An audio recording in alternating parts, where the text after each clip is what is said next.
Arsenal have won the North London derby 3-1 at the Emirates Stadium, with beautiful scenes from Emile Smith Rowe, Bukayo Saka and Pierre-Emerick Aubameyang, with Arsenal once again reiterating that North London is always going to be red, and Mikel Arteta making it 4 wins on the bounce. So much to discuss and so much to digest. So here are the 5 things that we learned from Arsenal 3, Tottenham 1.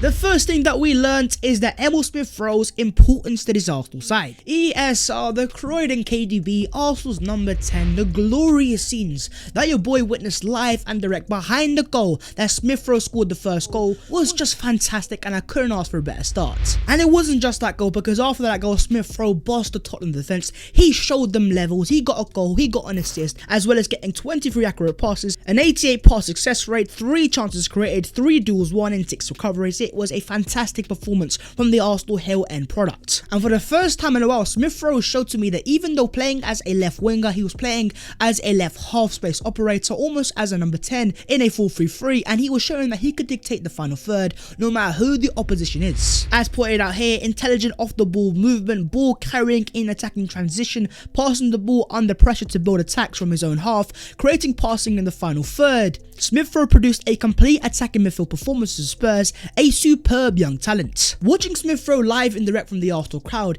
the pace and power and ambition this guy moves with, it really does create some sort of aura around him, and he really is a special player. And it once again justifies his selection as a left winger in a 4-2-3-1, when many Arsenal fans were saying, start Nicolas Pepe instead, and Smith Rowe doesn't get goals, he doesn't get assists. Getting a goal and getting an assist in the North London derby is the best way to prove them man wrong. For me, it was not yesterday's performance which showed me the importance of Emile Smith Rowe to his Arsenal side. I go back to December 2020 when he made his Arsenal Premier League debut against Chelsea. That was the game that showed to me that Smith Rowe has the capacity to be a fantastic facilitator in the final third for Arsenal. And ever since that game, Mikel Arteta has made Smith Rowe an important, integral part of the first team. And when he is fully fit and available, Mikel Arteta always starts him, either giving Smith Rowe the number 10 Arsenal shirt in the summer, showing how important he is to the Arsenal side. And with that performance, Emile Smith Rowe was officially awarded the Man of the Match award for his performance against Tottenham this evening. And you know what, personally I couldn't disagree with that, but then again, the likes of Bukayo Saka, Takehiro Tomiyasu, Gabriel, Aaron Ramsdale, even Aubameyang, there was a lot of standout performers. So let me know your own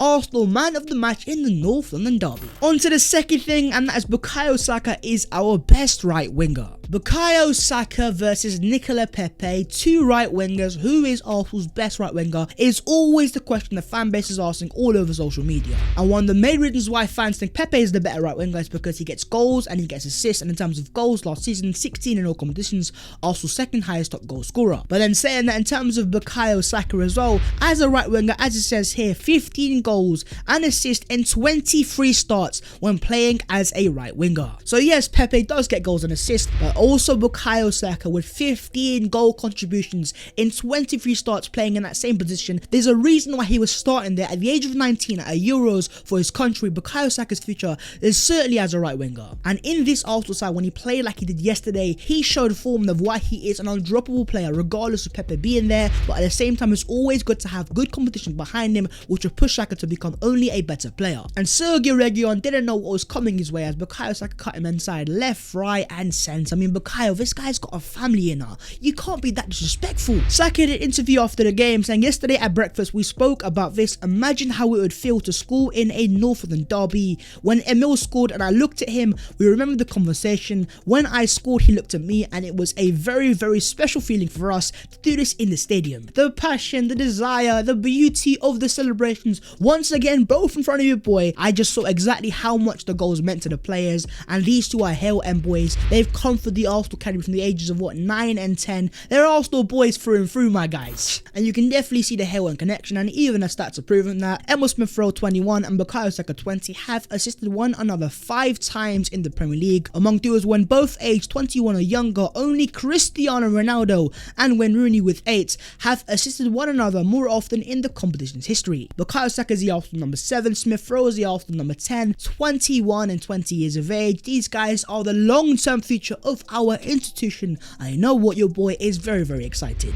And you know what, watching that performance live, dare I say, I got Sanchez and Ozil vibes against Man United when we beat them 3-0 all those years ago. And you know what, as I said, I'm just getting very excited, so I just need to calm down. But what's your own thoughts on Bukayo Saka as a right winger, and would you continue to start him there over Mikel Pepe? On to the third thing, and that is Pierre-Emerick Aubameyang back? Pierre-Emerick Aubameyang, the Arsenal captain, the Thierry Henry celebration. It was beautiful scenes right in front of the Spurs fans again. Pierre, it's things you love to see. And in terms of the overall stats, Pierre-Emerick Aubameyang has now scored 4 goals in just 3 appearances against Spurs at the Emirates Stadium. But we as Arsenal fans already know that Aubameyang is an elite centre forward when it comes to scoring goals. He gets goals for fun, he is a goal scoring machine, but it wasn't just that. It was more his overall hold-up ability and his pressing from the front, setting the tone for the rest of the Arsenal players, which was the most impressive thing for your boy and the rest of the Arsenal fans, and so refreshing to see. What we saw yesterday is a captain's performance from Pierre-Emerick Aubameyang, and you know what I'm seeing now? I'm seeing a player who's enjoying once again playing for Arsenal Football Club, which we have not seen for a very long time. And as you guys already know, Aubameyang paying homage to King Thierry Henry with a celebration right in front of the Spurs fans. That was beautiful scenes indeed, Pierre. But overall for me, it's great to see Aubameyang playing like the Arsenal captain, setting the tone for the rest of the Arsenal youngsters of this is how you got to play for the club,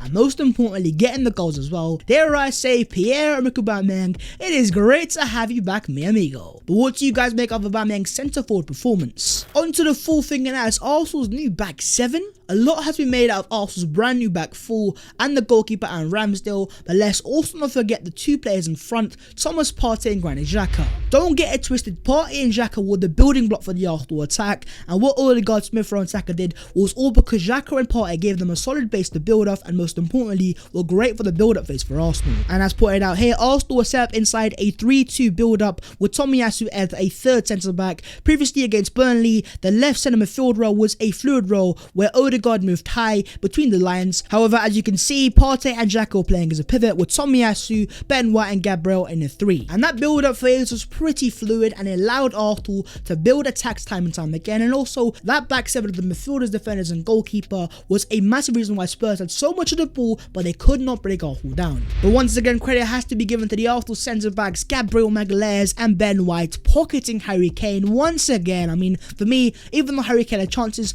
a lot of the game, he was not to even be seen. In terms of Gabriel Magalhaes' stats, we're talking that most successful passes were 43, most clearances was 5, and most blocks had 1, forming a strong connection at the back. Gabriel Magalhaes in the last 2 games against Harry Kane has pocketed that man twice. I mean, what a player we have here. What did he cost? £23 million.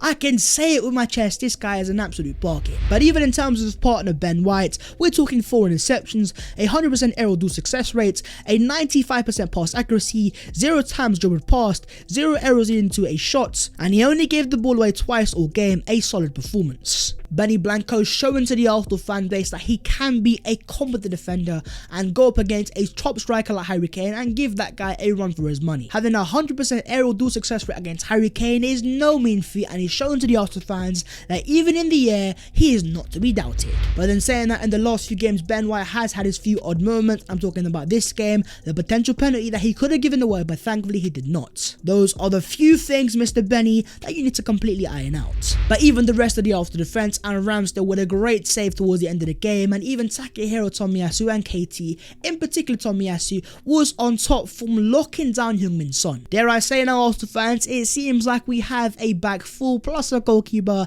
that are reliable, and even the 2 midfielders in front are looking pretty decent. But in terms of Granit Xhaka, he did walk off injured, and as pointed out by Dr. Rajpal Bra, Lucas fell into the planted right leg of Xhaka, the knee dropped inwards with rotation. This could be a long-term ligament injury, most concerning for the MCL and ACL. Not what you want to hear, but after the game, he also says update Xhaka was on the pitch for most of the game celebrations and walking okay, a very good indicator. My fingers are crossed for Granit Xhaka, because no matter how many Arsenal fans don't really rate him, at the same time, I'll say one thing, he is still very important to this current Arsenal side, and him and Partey are a very good midfield pivot in my opinion. But what's your own thoughts on Granit Xhaka's Arsenal performance, and if he is fit and he's available, should he continue to partner Thomas Partey in midfield? And on to the 5th thing, and and that is Mikel Arteta's job is safe. The last game before the last international break, it was Man City 5, Arsenal 0. It was an embarrassing performance, and your boy set Mikel Arteta an ultimatum target. And that was in the next 4 games against Norwich, Burnley, Tottenham and Brighton. It was to get at least 9 points out of 12. And you know what Arteta has done so far? He's got 9 points out of 9 with Brighton to come. And after the game, his message to the Arsenal fans: thank you for creating this incredible environment for this team. This win is for them. Enjoy it tonight. And you know what, Mikel Arteta, even after the game, so many fans outside the ground and inside the ground before it were backing Mikel Arteta. I did not see fans going, oh, it's time for Mikel Arteta to go. Most of the fans in the ground, the atmosphere around the ground was all backing the Arsenal team and the Arsenal manager. And the fact that he already has the 9 points out of 12, the win against Tottenham is the most important one. Whenever you win against Spurs, no matter how bad they are, how good Arsenal are, it's always the greatest win for the Arsenal fan base to get back onto the manager's side, and now he has that win. I don't see him going anywhere anytime soon. Of course, being Tottenham is always going to be sweet, but the fact that we beat them in such a manner, the dominating performance in the first 45 minutes, the structure, the goals we were scoring, the football we were playing, it was a statement win from Arsenal and Mikel Arteta's Arsenal. But at the same time, that statement was to the Arsenal fans that this is the level that the Arsenal players can perform at,